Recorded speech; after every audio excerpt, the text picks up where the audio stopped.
Hello, welcome to this MTP April again. अभी हम solve करेंगे question number 5 FM MTP April 2023. Question number 5 should be in front of you. Question number 5 निकाल लीजिए. Question number 5 is, keep the question in front of you. Question number 5, Genji Limited is planning to introduce a new product with a project life of 10 years. The initial investment will cost rupees 2.5 crore. The initial investment would cost rupees 2.5 crore. ठीक है. The initial investment will cost rupees 2.5 crore. उसके बाद लिखा है कि at the end of 10 year the equipment will have a resale value of 50 lakh. The equipment will have a resale value of 50 lakh. Asset की life 10 year है. Equipment की cost 2.5 year है. A working capital of 30 lakh will be needed and it will be released at the end of 10th year. एक 30 लाख का working capital भी ध्यान में रखना है. Project will be finance with the following capital sources. तो project की financing जरा समझ के लेना है. Equity share capital will be how much? Equity share capital will be 1.5 crore. उसकी मार्केट प्राइस 30 रुपये है. डिबेंचर 90 लाख है. उसकी मार्केट वैल्यू, डिबेंचर की मार्केट वैल्यू कितनी है? 90 rupees. Preference share 60 lakh, market value 96. ये हमें लगेगा क्योंकि यहाँ लास्ट में आपको कॉस्ट ऑफ कैपिटल निकालना यूजिंग मार्केट वैल्यू वेट्स. ठीक है. The existing yield on treasury bill is 8%, यानी ये गवर्नमेंट सिक्योरिटी पे 8% रिटर्न है. The systematic risk measure the propose project. Systematic risk measure is 1.60. इसको हम बोलेंगे beta. The beta is 1.60. NSE Nifty is expected to yield 14% on an average for the foreseeable future. इसको बोलेंगे market return 14% है और risk free return 8% है. तो ये डिटेल हमारे किस काम का है? क्या ये डिटेल कोई काम का है? Yes, it will be use for calculating cost of equity. अब उन्होंने लिखा डिबेंचर होल्डर्स है प्रॉमिस्ड अ कूपन ऑफ 12%. तो डिबेंचर होल्डर की रिक्वायर्ड रिटर्न कितनी है? डिबेंचर होल्डर की रिक्वायर्ड रिटर्न है,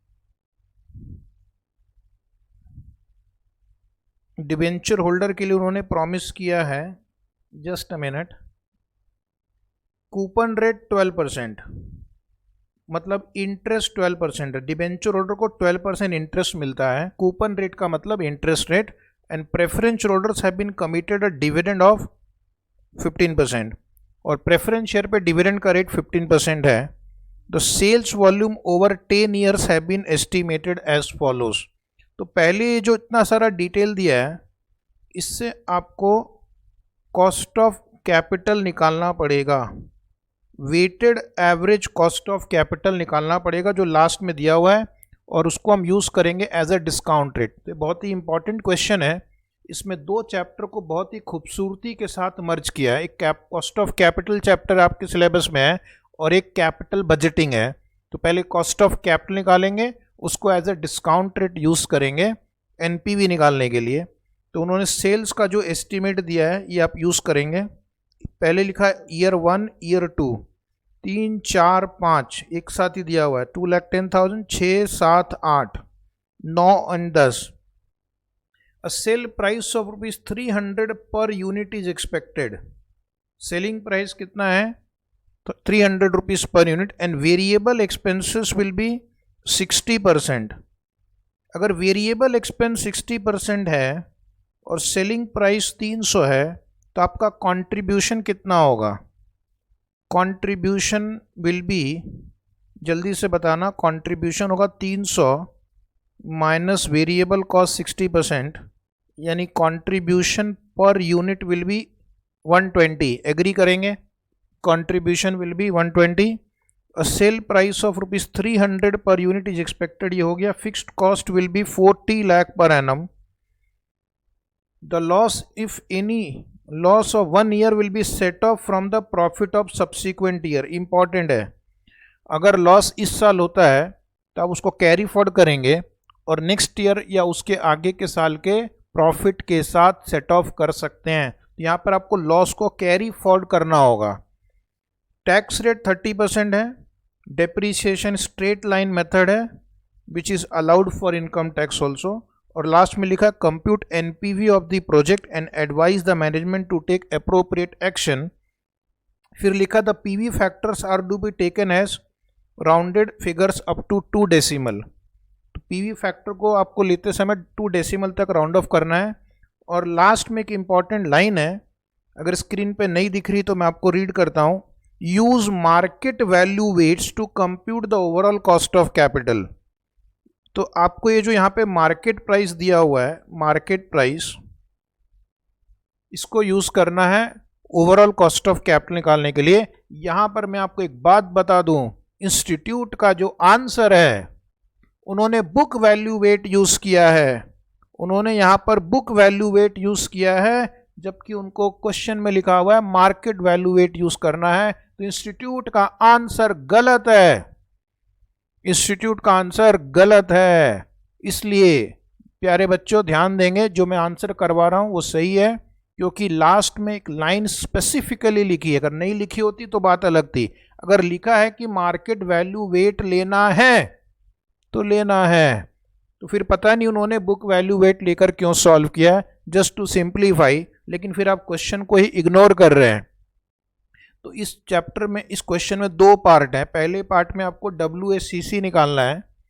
उसके लिए पहले इंडिविजुअल जो 3 सोर्सेज ऑफ फाइनेंस दिए गए हैं उनका कॉस्ट निकालेंगे, और उसके बाद वो जो WACC आएगा उसको as a discount rate use करके NPV निकालना है। तो पहले लिखना है step 1 cost of equity using CAPM।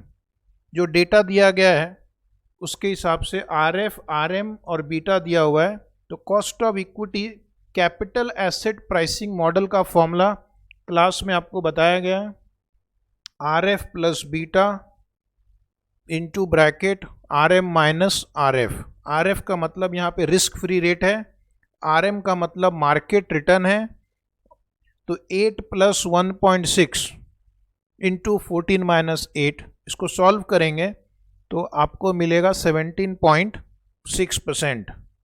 उसके बाद स्टेप 2 लिखना cost of redeemable debenture, cost of redeemable debenture post tax, bracket में लिखना पोस्ट टैक्स, क्योंकि इंटरेस्ट पे आपको टैक्स शील्ड मिलता है, इंटरेस्ट पे आपको टैक्स शील्ड मिलता है। फॉर्मूला आपको याद है, I into 1 minus T plus RV minus NP upon N upon RV plus NP by 2।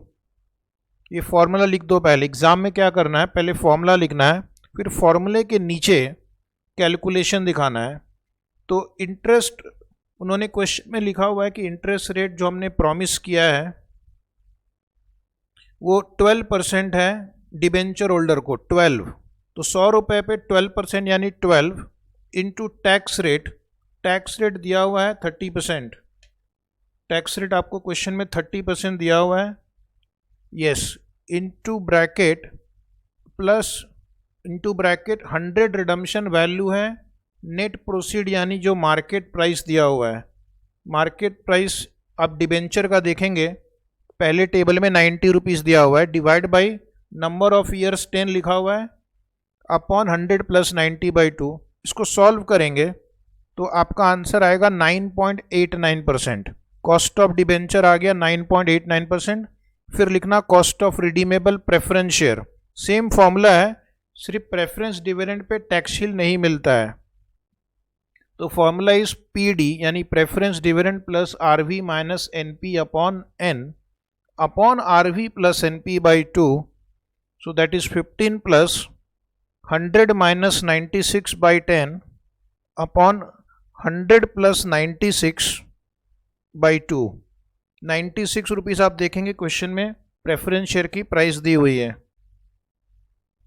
इसको सॉल्व करेंगे तो 15.71% आ रहा है। प्रेफरेंस शेयर की कॉस्ट 15.71% आ रहा है। हमारा जो अगला स्टेप है, स्टेप 4 लिखना। Step 4 WACC using market value weights. Using market value weights, WACC using market value weights. पहले एक फॉर्मेट ड्रॉ करते हैं WACC निकालने के लिए। फर्स्ट कॉलम लिखेंगे source, second column amount, third column weight, fourth column cost, fifth column weight into cost, fifth column weight into cost. और आपको ब्रैकेट में लिखना है मार्केट वैल्यू वेट्स। यहाँ पे मार्केट वैल्यू वेट्स, क्योंकि क्वेश्चन की लास्ट वाली लाइन में लिखा हुआ है यूज मार्केट वैल्यू वेट्स। अगर आपके सामने क्वेश्चन है तो आपको दिख जाएगा, अगर क्वेश्चन नहीं है तो हमारी वेबसाइट vino.in, वहाँ से ये अप्रैल MTP डाउनलोड कर सकते हैं। उसका लिंक नीचे डिस्क्रिप्शन बॉक्स में दिया हुआ है। यूट्यूब के डिस्क्रिप्शन बॉक्स में ये लिंक दिया हुआ है, तो वहाँ से आप डाउनलोड कर सकते हैं। तो पहले आप लिखना इक्विटी। क्वेश्चन सामने रहेगा तो समझ में आएगा, और ये क्वेश्चन मान लो कि तुम्हारी एग्जाम में आने वाला ही है, क्योंकि इसमें कॉस्ट ऑफ कैपिटल और कैपिटल बजटिंग को मिक्स किया है। दूसरी बात है कि आंसर गलत है, उसको मैं ठीक कर रहा हूँ, क्योंकि यहाँ पर हमने मार्केट वैल्यू वेट यूज़ किया है। आप इंस्टीट्यूट का आंसर देखेंगे तो उन्होंने बुक वैल्यू वेट यूज़ किया है। क्वेश्चन सामने 10 रुपये के इक्विटी शेयर हैं, तो 15 लाख शेयर हैं, और उसके सामने उसकी मार्केट प्राइस 30 रुपीज़ दी हुई है, तो ये हो गया 4 करोड़ 50 लाख। डिबेंचर आप चेक करेंगे तो डिबेंचर 90,000 डिबेंचर है। 90 लाख डिवाइड बाई 100, 90,000 डिबेंचर है। 90,000 इंटू 90 करना तो ये आ गया 81 लाख। और उसके बाद प्रेफरेंस शेयर आप देखेंगे तो 60,000 प्रेफरेंस शेयर हैं, उसकी प्राइस 96 है, उसको मल्टीप्लाई करेंगे तो 57,60,000 आ रहा है। टोटल कीजिए, टोटल करेंगे 5 करोड़ 88,60,000 आ रहा है। 5 करोड़ 88,60,000 आ रहा है। उसके बाद हम इसको वेट असाइन करते हैं। 4 करोड़ 50 लाख डिवाइड बाई 5 करोड़ 88,60,000, तो वेट्स आ रहा है 0.7645। 81 लाख डिवाइड बाई 5 करोड़ 88,60,000, तो उसका वेट आ रहा है 0.1376। इक्विटी की कॉस्ट हमने निकाली है 17.6%। 17.6 परसेंटेज छोड़ दो एक बार, इंटू 0.7645 करना तो ये आपको 13.46% देगा। अब डिबेंचर की कॉस्ट कितनी निकाली हमने, 9.89। 0.1376 इंटू 9.89 करना 1.36 आ रहा है।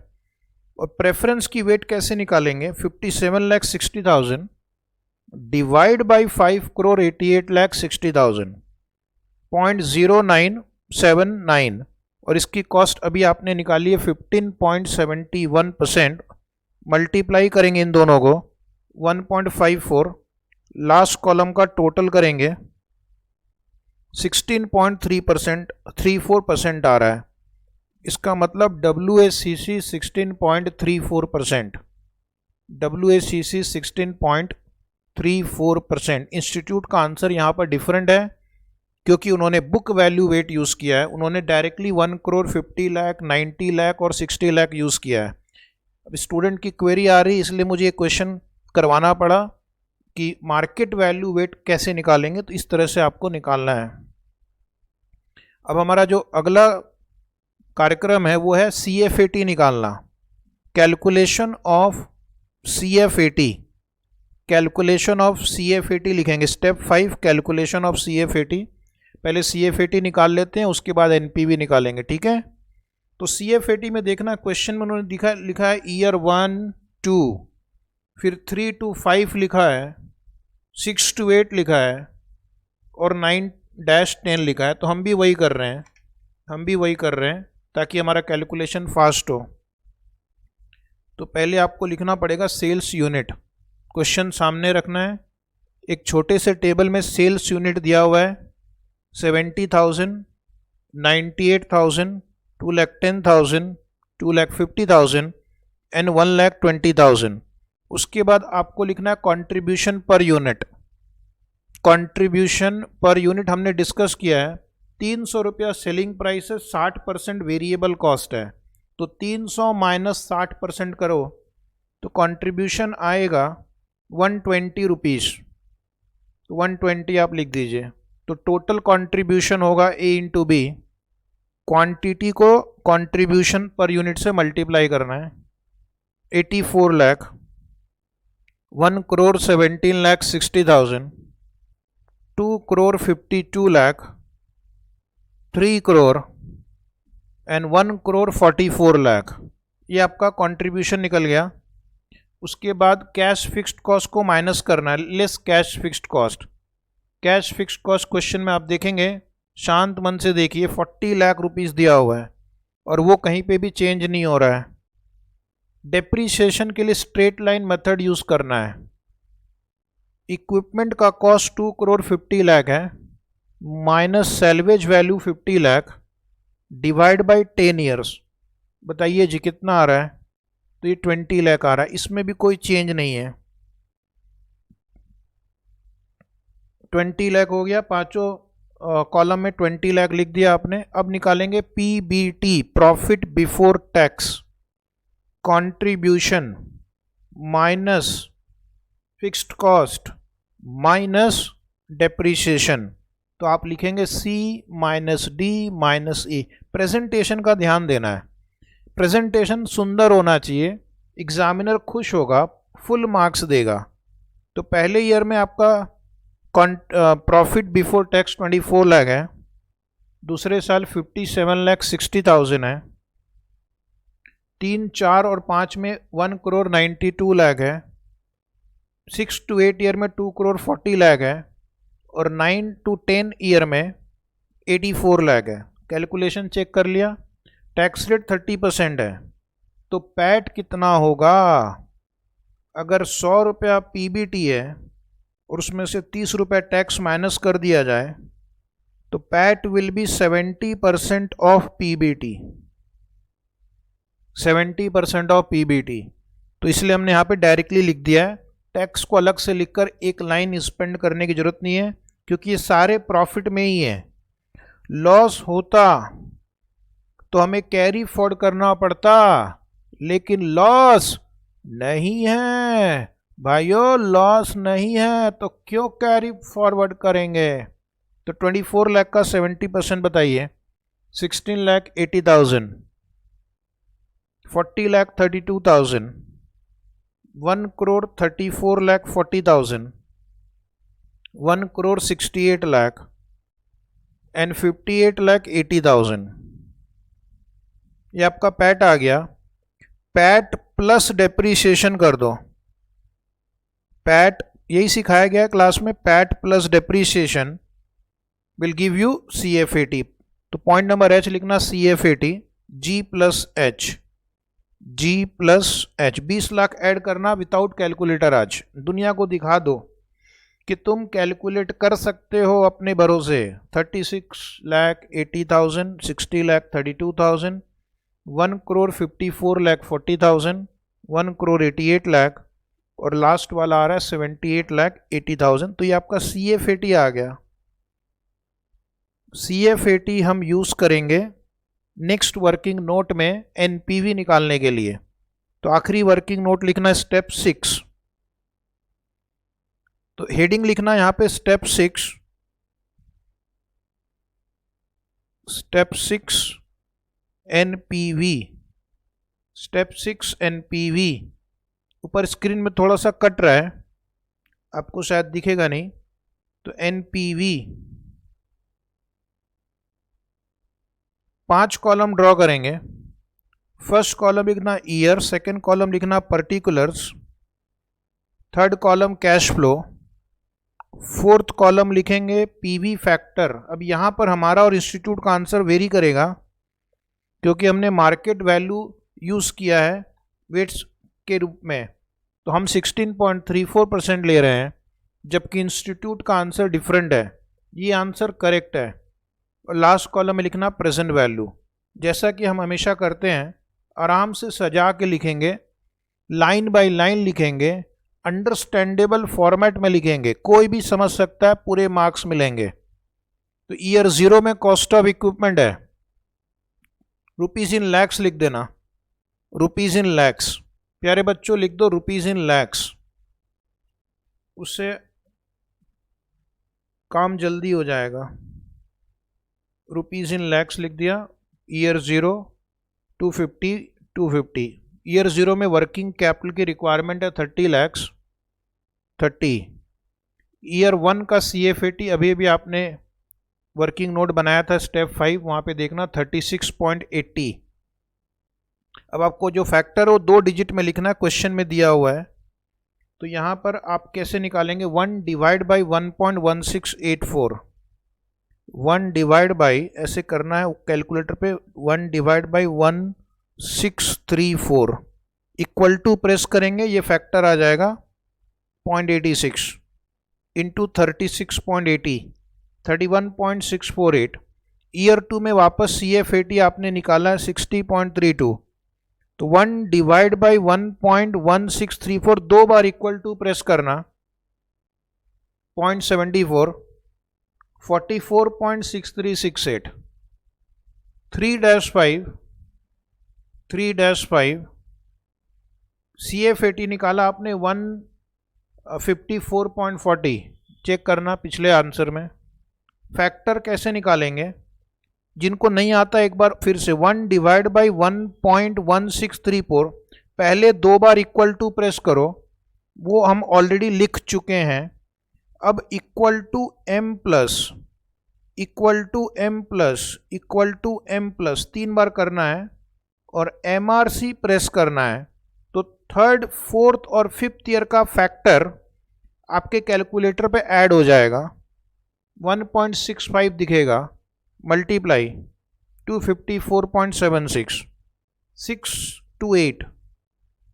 तो 6 to 8 में क्या करना है आपको, CFAT लिखना है पहले 188। अब ये फैक्टर कैसे निकालेंगे, तो पहले 5 बार इक्वल टू प्रेस कर दो, 1 डिवाइड बाई 1.1634 ऐसे 5 बार इक्वल टू प्रेस करो, फिर m प्लस, फिर इक्वल टू m प्लस, फिर इक्वल टू m प्लस और MRC 3 बार आपको लेना, 6वां 7वां और 8वां। तो आप इसको प्रेस कर दीजिए, 1.05 आएगा, तो मल्टीप्लाई करेंगे 197.40। इसी तरह आपको क्या करना है, 9th और 10th का भी निकालना है। 9th और 10th का कैश फ्लो निकाला था आपने 78.80, 1 डिवाइड बाई 1.1634 पहले 8 बार इक्वल टू प्रेस करो, पहले 8 बार इक्वल टू प्रेस कर दिया, उसके बाद इक्वल टू m प्लस 2 बार करना है, फिर MRC प्रेस करना है, तो 0.48 आएगा, मल्टीप्लाई करेंगे तो you will get 37.824। Salvage value 50, ये जो इक्विपमेंट आपने बाई किया था इसका सैल्वेज वैल्यू 50 है, क्वेश्चन में दिया हुआ है। 10th ईयर का फैक्टर है 0.22 मल्टीप्लाई 11, और ईयर 10 में वर्किंग कैपिटल रिकवरी होती है। ये जो 30 है ये लास्ट ईयर में रिकवर हो जाएगा पूरा, ऐसा हम ऑलवेज अज्यूम करते हैं। फैक्टर सेम रहेगा 0.22 मल्टीप्लाई 6.60। अभी अच्छे बच्चे आराम से क्या करेंगे, इस लास्ट कॉलम का टोटल करेंगे। अच्छे बच्चे लास्ट कॉलम का टोटल करेंगे और NPV बताएंगे। लास्ट कॉलम का टोटल करके NPV बताएंगे, तो NPV आ रहा है 303.8688, 303.8688। 303.8688 आ गया। अब नीचे एडवाइस लिखेंगे, as NPV is positive, accept the project, as NPV is positive, accept the project, as NPV is positive, accept the project। तो ये हमारा आंसर कंप्लीट हुआ। इसके बाद क्वेश्चन नंबर 6, कुछ थियरी क्वेश्चन हम अपने से कर सकते हैं। Distinguish between profit maximisation and wealth maximisation, ये आपके चैप्टर 1 का क्वेश्चन है। उसके बाद write a note on agency problem and agency cost, ये भी आपके चैप्टर 1 का ही क्वेश्चन है। और थर्ड क्वेश्चन थियरी है, explain the determinants of dividend decision, तो डिविडेंड डिसीजन वाले चैप्टर आई थिंक 9 है, उसका क्वेश्चन है, उसको आप कर सकते हैं। तो थियरी क्वेश्चन भी हो गया। तो this way we complete the MTP April 2023 FM। Thank you very much. Please आपसे रिक्वेस्ट है, आप यूट्यूब चैनल हमारा सब्सक्राइब कीजिए, AS फाउंडेशन, और इस वीडियो को आप अपने मैक्सिमम फ्रेंड्स के साथ शेयर कीजिए, वीडियो को लाइक कीजिए, कमेंट कीजिए, ठीक है। I teach 3 subjects, account, advance account, FM eco, और इसकी रिकॉर्डिंग 2 लैंग्वेज में अवेलेबल है, एक फुल इंग्लिश में और एक इंग्लिश में, जिसमें हम हिंदी प्लस इंग्लिश यूज़ करते हैं। उसी तरह advanced accounting English, full English जो साउथ इंडियन स्टूडेंट है, और एक इंग्लिश में, और उसी तरह FM इको भी इंग्लिश में और Hindi plus English mix language में है। FM की रिवीजन वीडियो लेक्चर भी अवेलेबल है। ओके, तो हमारी वेबसाइट है vino.in, और वहाँ जाकर आपको ये वीडियो लेक्चर ऑर्डर करने हैं। हमारा ऐप है, वहाँ से भी आप बाई कर सकते हैं। ऐप का नाम वीनो है, ये क्लास प्लस का ऐप है, आप उसको डाउनलोड करके डायरेक्टली ऐप पे भी देख सकते हैं। अभी हमारी ऐप में एक स्कीम चल रही है कि 1 रुपये में आपको बुक मिल रही है, CA की बहुत सारी बुक मिल रही है हमारे ऐप पे, वीनो ऐप पे। उसके लिए आपको वीनो ऐप डाउनलोड करके कौन कौन सी बुक मिल रही है, अकाउंट्स की प्रैक्टिस बुकलेट मिल रही है, ग्रुप 1 का अकाउंटिंग स्टैंडर्ड मिल रहा है, ग्रुप 2 का अकाउंटिंग स्टैंडर्ड मिल रहा है, FM की प्रैक्टिस बुकलेट मिल रही है, FM की फॉर्मूला बुक मिल रही है, EIS की क्लास नोट्स मिल रही है, EIS की MCQ की बुक मिल रही है। उसी प्रकार SM स्ट्रेटेजिक मैनेजमेंट की क्लास नोट और MCQ मिल रही है। इकोनॉमिक्स फॉर फाइनेंस का आपको क्लास नोट्स हमारी मिल रही, जो बहुत ही अच्छे से डिज़ाइन की गई है। उसके अलावा प्रैक्टिस बुकलेट है, उसके अलावा समरी चार्ट है। तो आप इकोनॉमिक्स को कम समय में रिवाइज करना हो तो ये समरी चार्ट है, तो आप ये हमारी वेबसाइट से, वीनो ऐप से ले सकते हैं।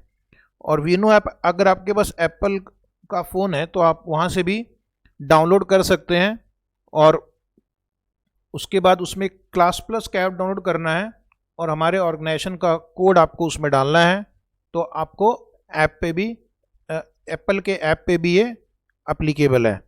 तो आपने इतनी देर से इतने ध्यान से लेक्चर सुना, उसके लिए बहुत बहुत थैंक यू, बहुत बहुत धन्यवाद, and I wish you all the best.